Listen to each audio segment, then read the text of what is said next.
Welcome to another episode of 5 Minutes Book Summary.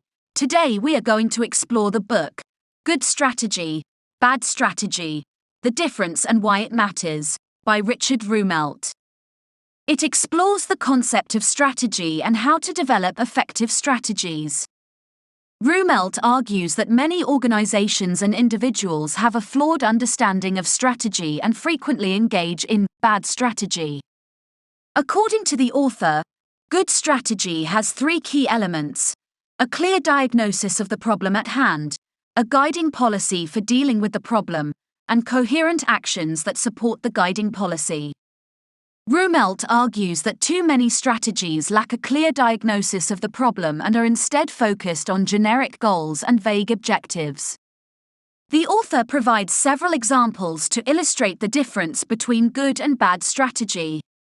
For instance, Rumelt cites the example of General Electric under the leadership of Jack Welch, who implemented a clear strategy of focusing on core businesses and cutting costs.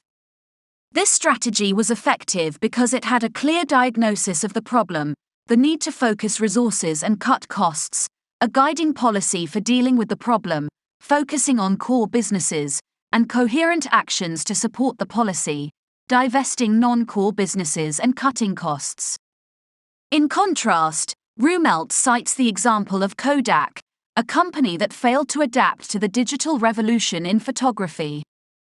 According to the author, Kodak suffered from bad strategy because it lacked a clear diagnosis of the problem, the shift to digital photography, and a guiding policy for dealing with the problem.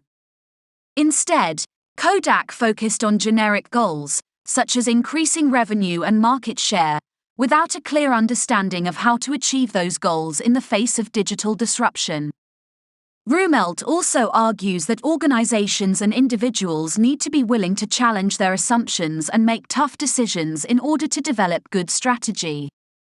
For example, companies need to be willing to abandon or transform existing business models in order to respond to changing market conditions.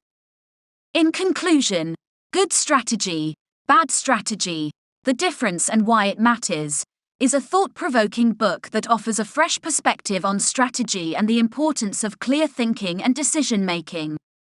The author provides numerous examples and arguments to support his thesis and offers practical guidance for developing effective strategies.